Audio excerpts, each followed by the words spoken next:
ಮತ್ ನಿನ್ ಪರಿವಾರ ಎಲ್ಲೋ ದೂರದಿಂದ ಬಂದಿದ್ದಾಗ ಆಗ ನಾವ್ ನಿಮ್ಮೇಲ್ ದಯೆ ತೋರಿಸಿ ಆಶ್ರಯ ಕೊಟ್ವಿ. ಬೃಂದಾವನನ ಹುಡುಕಿದ್ ನಾನು. ಅದ್ರ ದಾನ ನಾವ್ ನಿಮಗ್ ಕೊಟ್ಟಿದ್ದು. ನಾನು ಬರ್ಸಾನಕ್ಕೆ ಅನೇಕ ಉಪಕಾರ ಮಾಡಿದ್ದೀನಿ ರಾಧಾ. ನಾನು ನಿನ್ನ ಅಗಾಧವಾಗಿ ಪ್ರೀತಿಸಿದ್ದೀನಿ ಕೃಷ್ಣ.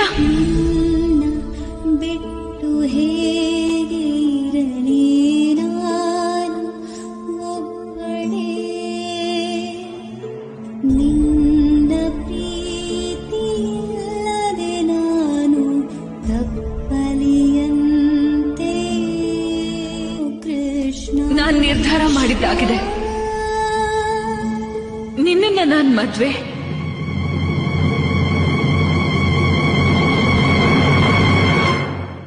ಮಾಡ್ಕೊಳ್ಳೋದಿಲ್ಲ.